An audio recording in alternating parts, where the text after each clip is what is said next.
سخنرانی‌های ژنرال‌های ارشد ارتش آمریکا.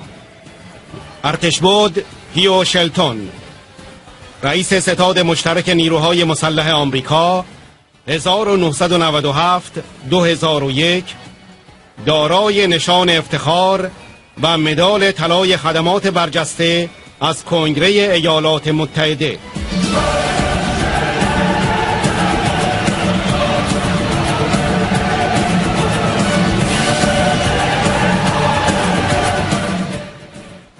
ارتشبد جیمز تری کانوی، فرمانده نیروی تفنگداران دریایی آمریکا 2006 2010.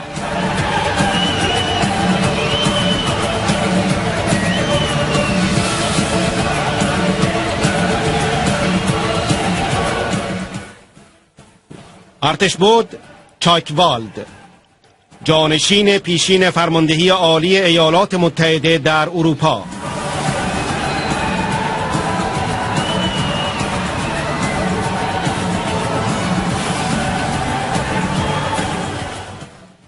سخنرانی فرماندهان نیروهای آمریکایی حفاظت از اشرف: سرهنگ وسلی مارتین، سرهنگ مکلاسکی، سرهنگ تام کنتویل و سرهنگ بری جانسون.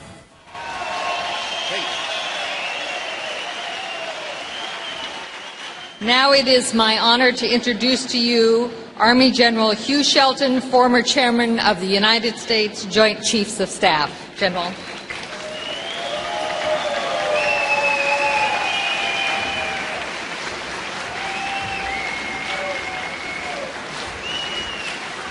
Thank you very much. Thank you.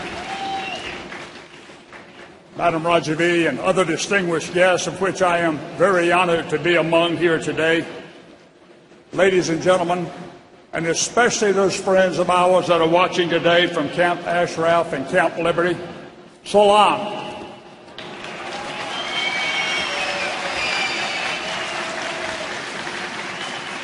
Today is a time for both celebration and a time for mourning. 4 years ago, we worked together under the courageous leadership of Madam Rajvi, using every tool at our disposal to get the wrongful designation of the MEK as a terrorist group removed. And finally, we won. And today, we pause to celebrate that monumental victory.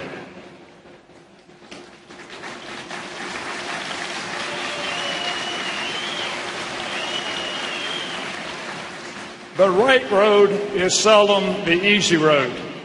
And in this case, it was a hard road, but we fought and we achieved victory. But that victory was less sweet than it might have otherwise been, due to the fact that part of the delisting of the residents involved the voluntary move of the residents from Camp Ashraf to Liberty.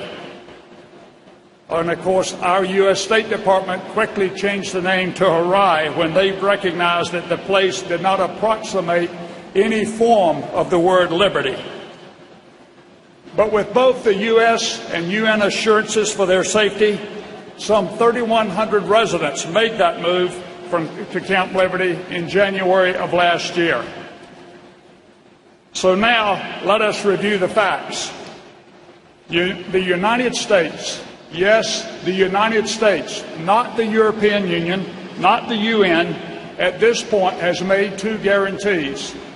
First, the protection of the Ashraf residents when they agreed to disarm in 1994. And secondly, the United States guaranteed their safety when they agreed to move from Camp Ashraf to the concentration camp-like facility called Camp Liberty. Today, the United States is clearly in breach of its treaty and international obligations, as well as written guarantees that the United States provided each resident of Camp Ashraf in 2004, when the United States promised to protect them until their final disposition. Today, the Obama administration's shocking indifference toward the dire humanitarian situation at Liberty is downright shameful.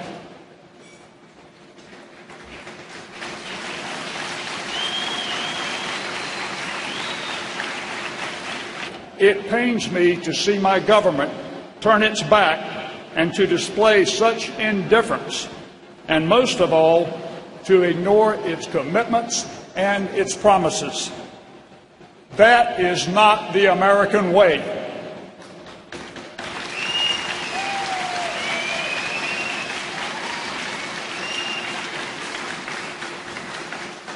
And it's not like that we don't know that this is a catastrophe waiting to happen at the hands of an Iranian-controlled Maliki government.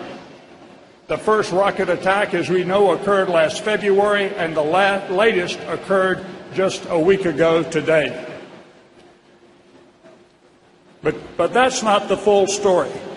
The sorry state of affairs at Liberty, lack of proper medical treatment, constant and continuous inhumane harassment at the hands of the Iraqis, preventing the delivery of foodstuffs, preventing the removal of sewage, and hundreds of other harassing techniques show the Iraqi army and the Maliki government for what they really stand for. It is a government and an army that excels in harassing women, children, and the infirm. The United States must quit passing the buck. Secretary Kerry, the buck stops with you and President Obama.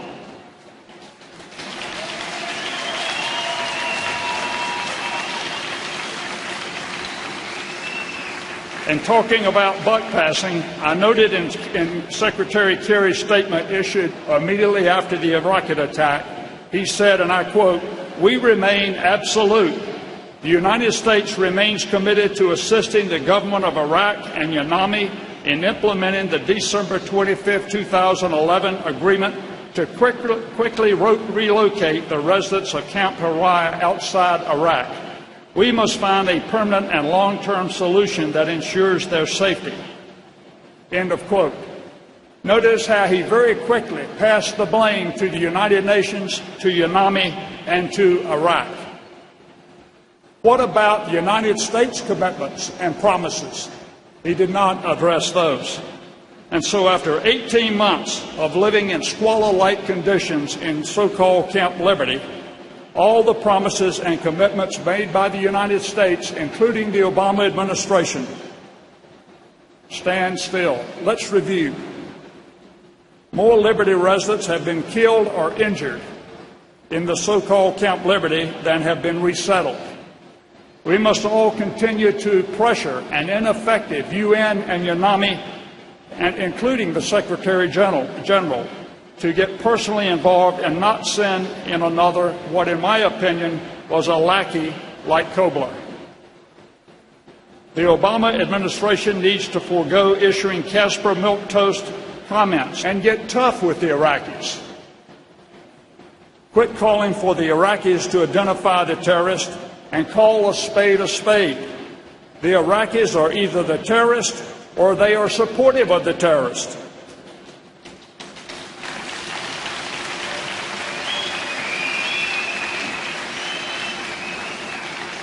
Either way, the Iraqis must be held accountable for every action which takes place on their soil. For Kerry and Obama, use your economic tool to get their attention, and don't be afraid to use ultimatums. One thing we know about bullies is they understand either ultimatums or force. The U.S. promises and commitments are still as valid today as the day that they were written and must be honored. Finally, to the residents of Liberty and Ashraf, continue to hang tough. The large gathering that we have here today from all over the world and the voices that you hear speaking today on your behalf, combined with Madam Rajavi's superb leadership, are indicators that help is on the way.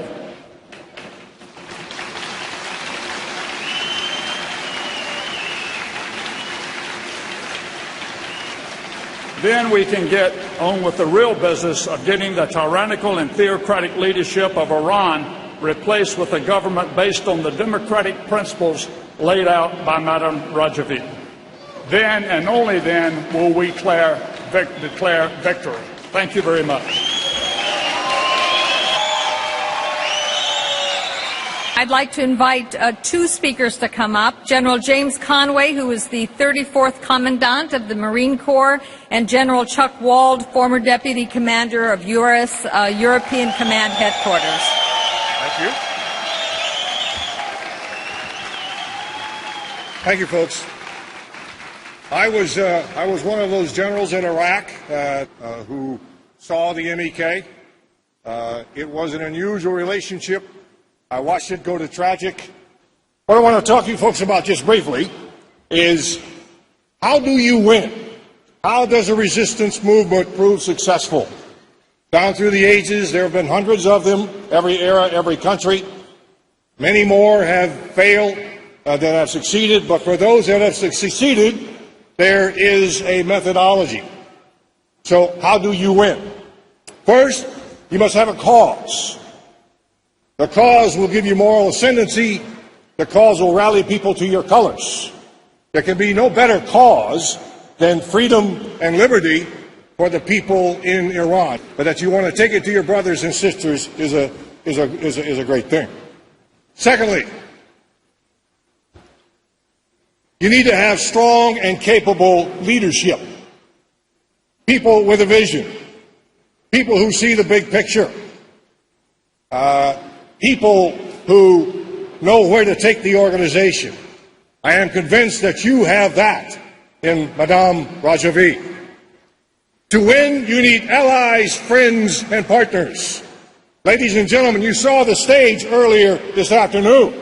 Those people are there to give you sustenance and support when you need it. You need dedicated and loyal followers. That's you. There are over 100,000 people here today. Successful revolutions have started with much less than that. So you have that critical mass of strong and ardent support. You need frontline troops. Those are the people in Ashraf, at Liberty, and your brothers and sisters on the streets of Tehran. Some of them will die. That's the nature of being a frontline troop. It's your plight to honor and pay tribute to their sacrifice and to memorialize them when indeed you are successful. Those are the tangible things that your organization has. However, I suggest to you, your success or failure will be dependent upon the intangible. It is your determination and your perseverance to see this whole thing through. You can succeed, and indeed you must succeed if someday you're to walk the streets of Tehran. God bless you all.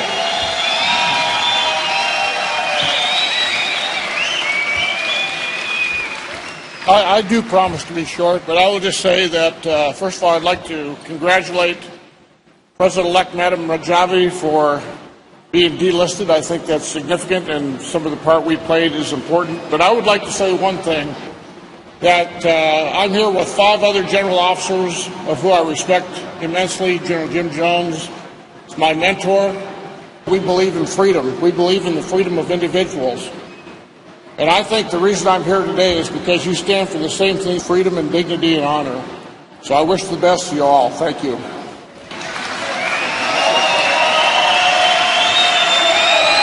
Thank you very much, Generals Conway and Wald.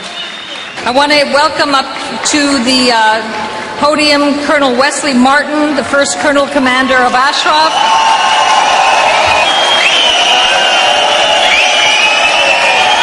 Thank you. Please, please, please, please. Thank you. I send regards from Admiral Gar Wright. I send regards from Brigadier General Dave Phillips. They could not be here. They wish they were. With me, Lieutenant Colonel Leo McCloskey, Colonel Tom Cantwell, Colonel Barry Johnson. To the residents of Ashraf and Liberty, I say, we were together in a field of battle. We are together today. We will be together always. And to all of us here, we will always march to victory. March to victory. March to victory. Lieutenant Colonel McCloskey, please. Thank you. I once was a soldier, and now I'm a humanitarian. I care about the people of Ashraf. And if you listen to me right now, people in Ashraf and Liberty, we are still here for you. I am still here for you, and I will be there till the end.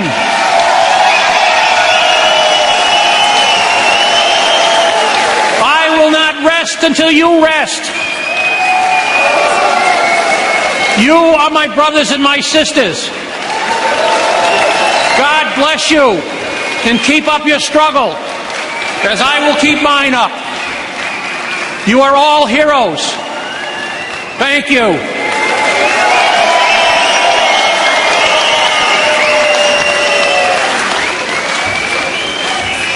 Thank you, Madame Rajavi.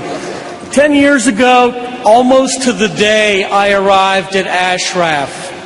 I learned several things during my time there, and I want to tell you, the people at Camp Ashraf, I want you to know, they taught me how to make the desert bloom. It's in a very arid part of the world, and they turned it into flower gardens and small compounds that were beautiful and well maintained. They taught me about how they care for their history. They had a garden for the martyrs there that was a beautiful place. And they taught me about grace, dignity, and honor. They had made a series of commitments to U.S. forces. They kept them all. We're still seeking to keep our part of that bargain. But I want to tell you that these past 10 years, they have sacrificed many, many things. But those things will be remembered in the history of a new Iran. Thank you so much, and for you at Liberty, God bless you all.